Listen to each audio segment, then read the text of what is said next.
Hey everybody, Scout Crafty here again, Mishmash Monday. Hope you're doing well. Hope you had a good weekend. A little bit of a cold snap going on here. It's pretty cold down the basement today, so I want to get moving. Got a couple layers on.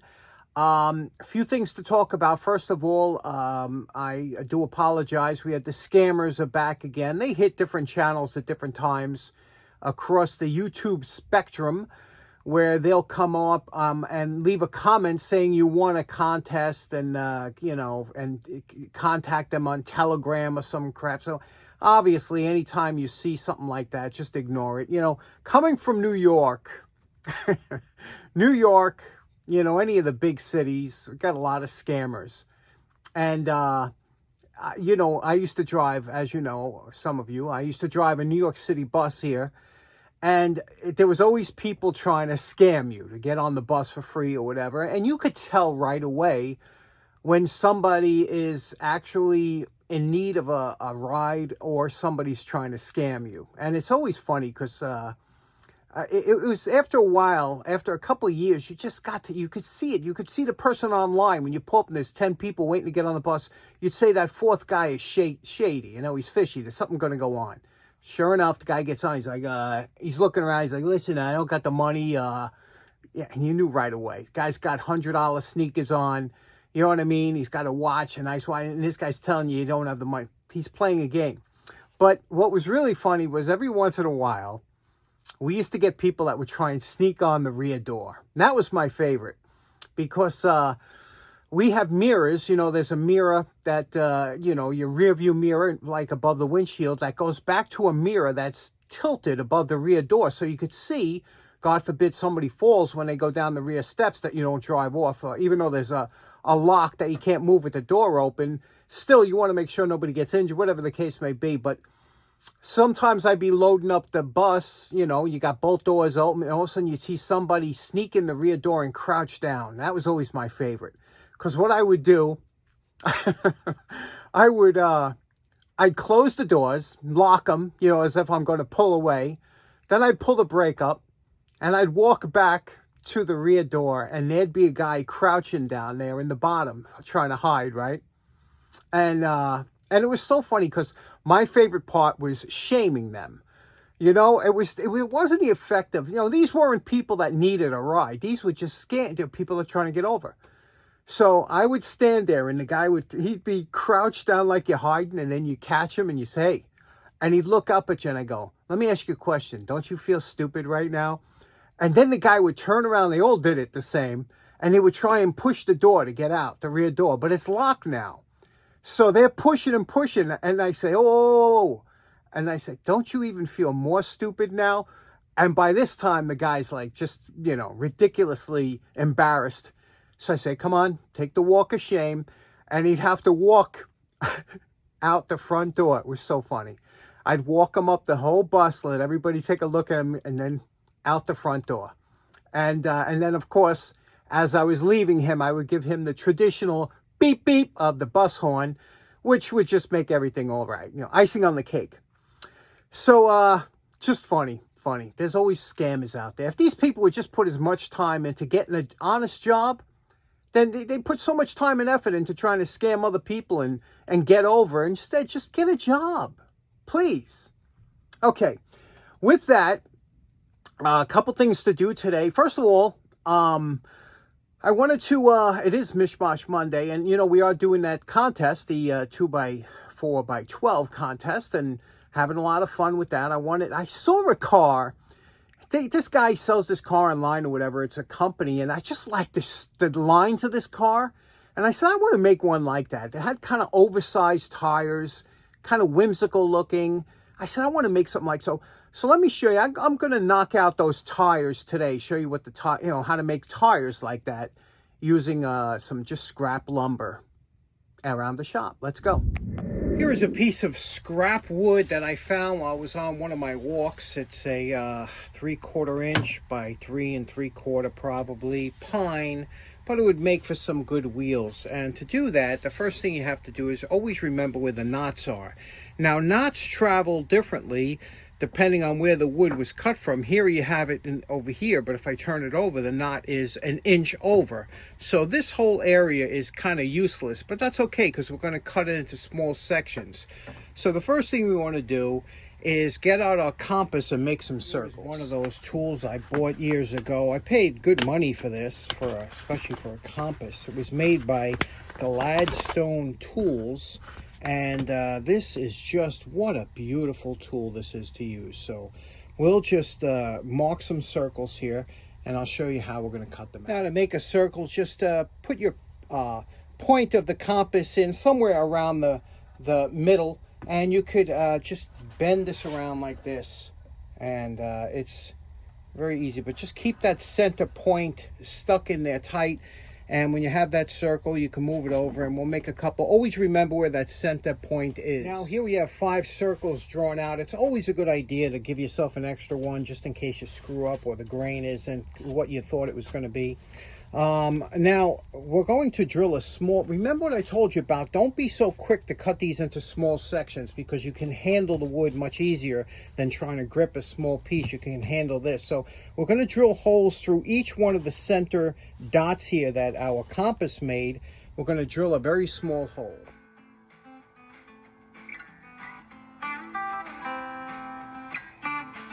The reason we drilled these holes all the way through is because now on the back of the wheel, we're going to make a little recess using this Forstner bit, and that's why we have those holes. We can use it as a guide. Now we'll make a little recess like that on the back of every wheel. Now that we cut these little recesses in the back of the wheel, now we could cut these free of the board, and we will just cut them down and then give a rough cut out with the bandsaw just to get it close, and we'll put on the lathe and true them up. Here we have our wheels. We have the inside hollowed out a little bit. Now we're just going to take the bandsaw. We're not going to try and get close to the line. We're just knocking off the edges, so it makes it that much easier to true them up on the lathe.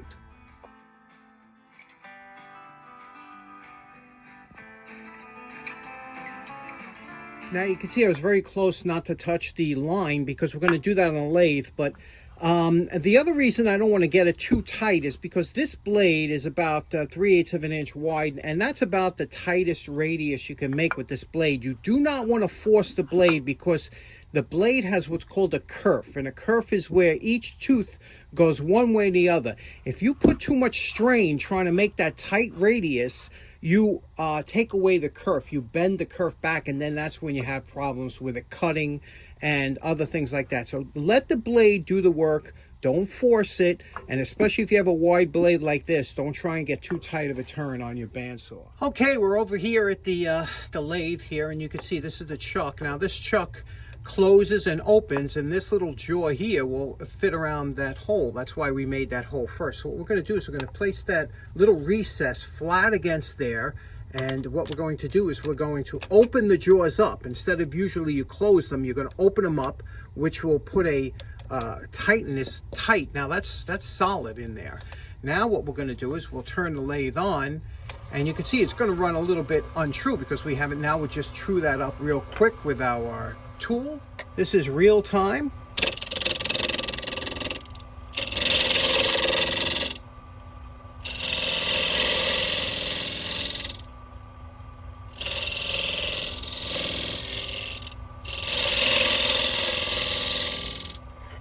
Now that we have that just about to the line, we'll keep an eye out.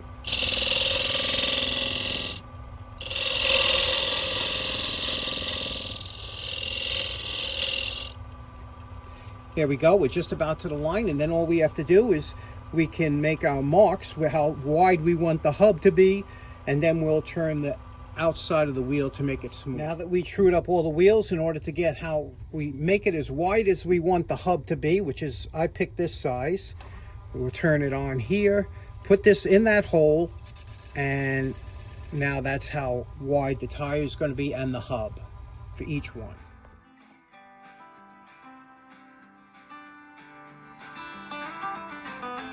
Okay, so this is 5 wheels you can see we made here. This is kind of like a fun scale. This would be the same technique you would use if you want to make a coaster, if you want to make a lid for a car. So you see, it's all according to the steps that you go through. But these are the wheels. Now we'll paint these up and get them onto a car. Okay, next up, you remember a couple weeks ago at Jacktown Steam Show, I bought an automotive kit that had a light in it. In that light, there was some batteries in there, and the light wasn't working, so I popped the batteries out to throw them out. But I never throw batteries out without checking them, and that's because you don't know if the light is bad, you don't know what's what. So I get out my multimeter here, and you could set it two ways on a multimeter. What's interesting is this is DC as a battery, so you could set it to 20 volts DC, or they have a battery section on some that have 1.5 or 9 volts. So we're going to set it to 1.5 over here. Now, normally on a good meter, when you put it on battery, it'll put a little bit of a load on it, so you get the correct testing, because if there's no load on it, you could get 1.5 volts. But now these are C-cell batteries, and they're supposed to be 1.5.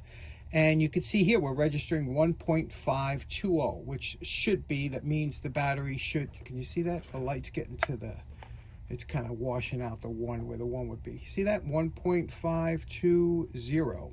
So what I found interesting about this is, these batteries, because I was looking at them and I said, wow, these are pretty old. Look, the expiration is best if used by January 2004. Now, usually these batteries are dated well in advance, you know, so this battery was most likely made in the mid-90s. So that's a pretty old battery. Do you know there's a big collector market for vintage batteries? You would never expect it, right?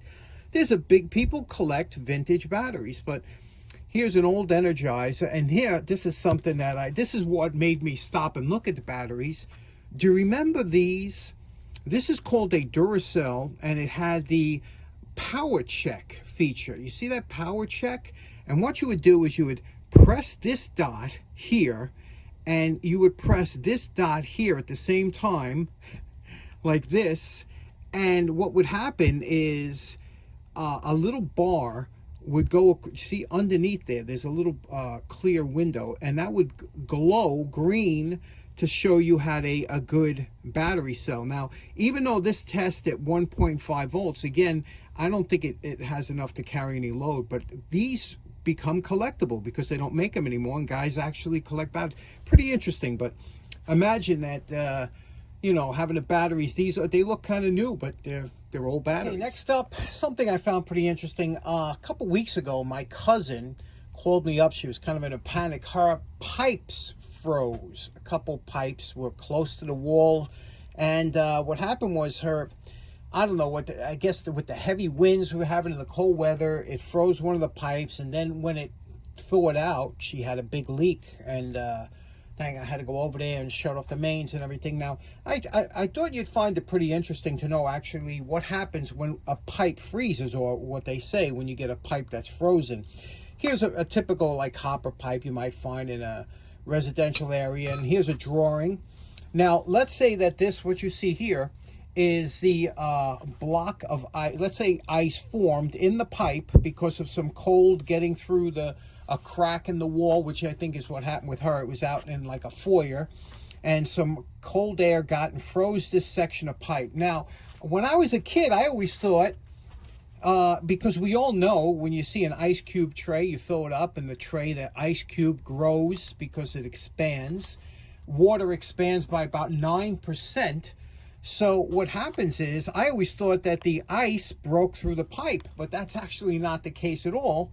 Ice usually isn't strong enough to break a pipe. What happens is when the ice expands 9%, let's say that way or that way. Now, the ice made a plug here in the pipe.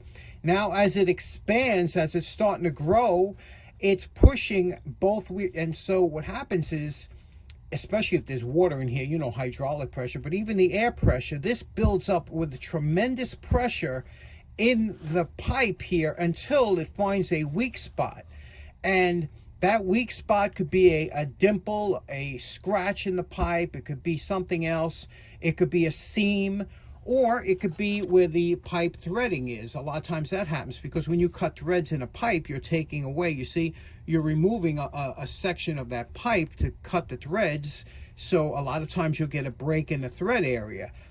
But I always thought it was interesting that the actual expansion of the ice doesn't break anywhere around here where you would think it would break. It pushes pressure until it finds a weak spot, and that's where it will blow. And then sometimes you don't even have a leak until it starts to thaw out, you know, a day or two later. All of a sudden you'll get a leak, and you don't understand why, because it's not cold out anymore. But this thawed out and then let the water get to the break. So I thought that was pretty interesting. Okay, so in closing, these 16 minutes went quick, didn't it? I hope you enjoyed the episode, and I hope you have a great start of your week. Take care now. Bye-bye.